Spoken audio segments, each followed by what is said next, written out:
I'm about to do some readings from the Bones of Wrath Monsters, out as an ebook, but also in four, Anthology 4, under my middle grade name of TK Wrathbone. And now I'm doing a reading from King of the Castle. Rose and Ricky raced back to the yacht, up the stairs, onto the top deck, through the door, and down the hallway where they found the office and the 4 ancient boxes hiding the treasure within. Rose carefully pulled the flaps of one box back and they peered in. Whoa! Ricky reached in, pulled out an old black leather journal and carefully opened it to the first page.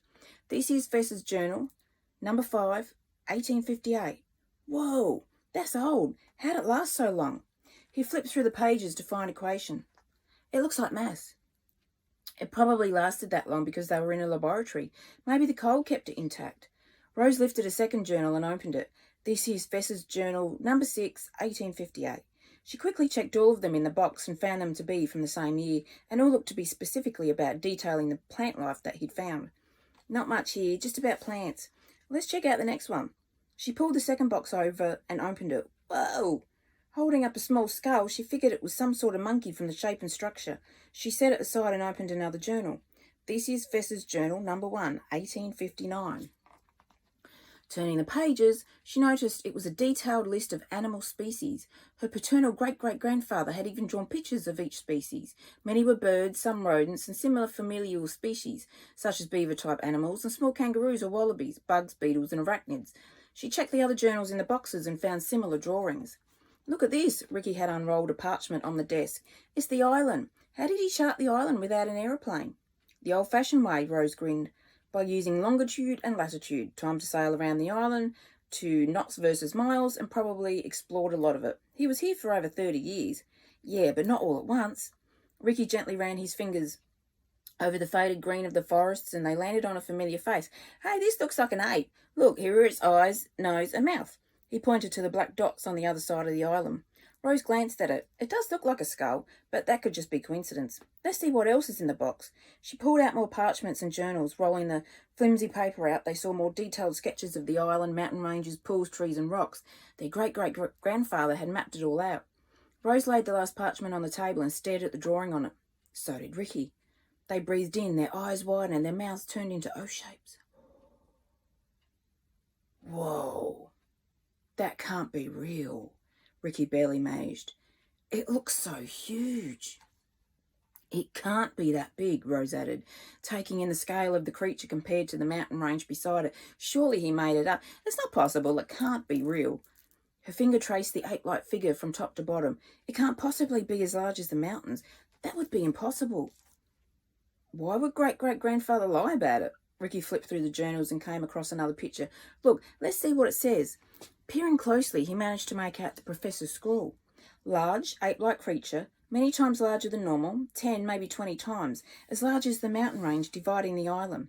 He turned the page and kept reading. I have been here for 5 years and explored what I thought was every inch, but I had not come across this beast until now. Perhaps he had been hiding. Perhaps he had been growing. He had to have come from somewhere. This island is built from molten lava. The trees, plants, and wildlife had to come from somewhere. Was there another here before me who brought all I see? Had travellers come by sea in the hope of finding new countries, new islands, new territories to land and cultivate their life on? How did this beast come to be here? It was not spewed from the earth beneath my feet. None of it was. So how did it come to be, and how is it so tall? Is that what's been causing the tremors? This giant beast walking, running, playing? It is so large it could easily shake the ground. I am yet to engage with it, scared to in case it decides I am a plaything, or worse, lunch. So I will leave it for now and stay on my side of the island. If it has been here longer than me, it has never come to my side, never breached the mountaintop, never come to see what all the noise was about. And for that, I thank God. Ricky's eyes turned to his sister. Whoa, a massive ape creature on this very island? Cool, we've got to find it. And now I'm going to do a reading from Arachnophobia. Grinning at one another, they set off with their backpacks to explore the forest around them. They had a guide, an Amazonian native who appeared out of nowhere, leading them out of camp. Surprised, they exchanged a glance and slowly followed, hoping to get away on their own without a guide or anyone else. Guess we can't do what we want now, Bobby whispered to his brother as they walked along. No, you can't, Redford, their English-speaking companion, said. Ah, the boy screamed and spun around. Where'd you come from? Mike sputtered. Redford grinned. from behind you. You know you can't go anywhere without me or a guide or both. You'd get lost. At 42, he was a world-renowned travel guide with such extensive knowledge of South America and its language that he was highly sought after for expeditions, and it earned him millions. He removed his old-fashioned pith helmet and mopped his sweaty, balding head with his hanky. It's hot out today, boys. Hope you've got your sunscreen on and have plenty of water. Yeah. The boys frowned and turned back to the front, but managed another glance at one another, trying to telepathically communicate that they were not happy with the double intrusion. So anything in particular you want to see? The birds, the trees, the flowers? Redford asked, trailing behind the boys. The river is close by, but the wildlife might eat you. The boys looked over their shoulders and scowled. Not funny, Redford. Redford chuckled. Wasn't trying to be, just trying to keep you safe. Yeah, well, we don't need you to keep us safe. Mike pretended bravery a lot, but he really was full of hot air, always defying his parents' authority, but never backing it up. He was all bravado and no substance. So you can keep yourself safe? Redford hid a smile. He knew all about the Codsworth family, having read up on them before the expedition as he did all of his clients. The twins were smart but not savvy and not knowledgeable about the ins and outs of the South American rainforests. Of course we can, Bobby boasted. We've read every safety manual, read all about the dangers of the forest we are currently residing in, and know first aid proficiently. Puffing out his chest, he added, I could even perform surgery if I had to. Surgery? Redford pretended to be astounded as he played along. You mean like a tracheotomy or an appendectomy or even brain surgery? And what if someone broke a leg? Could you set it? Of course, Bobby's boasting continued. I've read all of the surgery manuals and could outdo any top-notch specialists in the world. They trudged along behind their native guide, hearing the birds in the trees and the gentle buzzing of insects. The foliage was thick, lush and green, and home to an assortment of bugs and spiders. What about spider bites or snake bites? Redford went on. Know what to do if you get bitten? Of course we do. Bobby was tired of the game and just wished they'd be left alone to go where they wanted. Like the giant Goliath bird-eater in front of you? Redford grabbed them by their shirts, bringing them to a halt. The spider lazily slid down its silken cord from one frond to another, balefully eyeing the humans before it.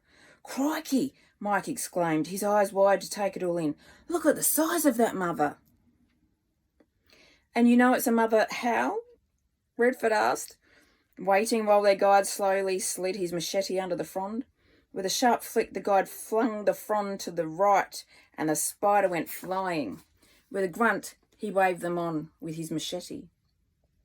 Redford nodded his appreciation and motioned the boys forward. And that is why you need to stop boasting about what you supposedly know and show that you know it by putting it into practice. He loosened his grip on their shirts and kept an eye out for other spiders and creeping crawlies. And now I'm going to do a scene read from Oh Yet I Did. House to house to house they worked with the precision of an army corps. The boys took photos of the scenes, their fathers took measurements and notes, while their mothers sweet-talked their way into the houses to speak to the victims. By dusk they had visited 20 crime scenes each. As many were as simple as knocked-over rubbish bins that required no more than 10 minutes of surveillance. They met at the only motel in town, and Kath and Sally went inside to rent rooms while Adam and Terry stayed with the kids. Once booked in, they unloaded their cars and trailers and hauled luggage and equipment into their rooms, making sure their cars were safely locked, and so were their motel room doors. Staring out the window into the night, Terry noted how barren the town was. It must have everyone scared if no one's out after dusk. Not even the pub's got customers. He eyed the empty pub across the road, able to see most of the windows were dark and not a single soul was out. The sergeant probably has everyone running scared. Kath tapped the keys on her laptop and finished entering the last of her husband's notes. There, done. She hit print and the paper churned out of their portable printer. So, do we know what it is yet? She watched her husband close the curtains and lumber over to an easy chair. Animal or human? No bloody idea, he replied. That hair was not human, not synthetic, and we couldn't identify it as animal. So what the hell was it? So far it's been all outside crime scenes, rubbish gone through and turned over, plants knocked over, rattling doorknobs. It all sounds like pranks to me, but that hair, he trailed off. That's the kicker. Kath piled the printed information into a folder and shut off her laptop. Let's call it a night. It's late and time for bed. She tucked Sophie into the single bed in their room and made sure Ben and Alex were tucked into their beds in the adjoining room. After kissing them goodnight, she jammed a chair under the handle for extra security and closed the curtains tight. The other boys were with their parents in the next room. Calling it a night, they got into bed and hoped for a good sleep. That was rudely interrupted by their car alarms going off in the middle of the night. What the hell is that? Kath leaned up on her elbow and checked the clock. It's 3 a.m. And it's our cars. We've had a break-in. Terry slipped into his shoes and threw a robe over his shorts and singlet. He flung open the door and found Adam already outside. What the hell's going on? Someone tried breaking in, Adam replied, clicking his car key alarm to turn off the ear-piercing sound. Peace descended once more as the rest of the family gathered outside. No one else had turned up, just a few lights flashed on, then off as people took a look and went back into hiding. Broken windows? Terry circled the cars. Lights? Doors? Everything's fine. Adam scratched his head, then peered closely at a door handle on the car. Is that? Terry leaned in for a look. Fur? They glanced at each other, then told the kids to get their kits. Wearing latex gloves, they dusted the handle, took photos, and carefully collected the fur and sealed it in a bag. Think that's the same fur? Ben asked his father, collecting weird-shaped pebbles on the ground around the cars. Possibly, Terry shut his kit. Okay, everyone, back to bed. We've had our turn at the hands of the town's prankster, so let's get some sleep. We need to be up bright and early to get to the mines. After ushering the kids back to bed, they locked the doors and jammed the chairs under the handles. And that was a reading from The Bones of Wrath Monsters, out now as an ebook, but also in 4, Anthology 4, out now under my middle grade name of TK Wrathbone, large print paperback, hardcover, dust jacket hardcover, all at good online bookstores.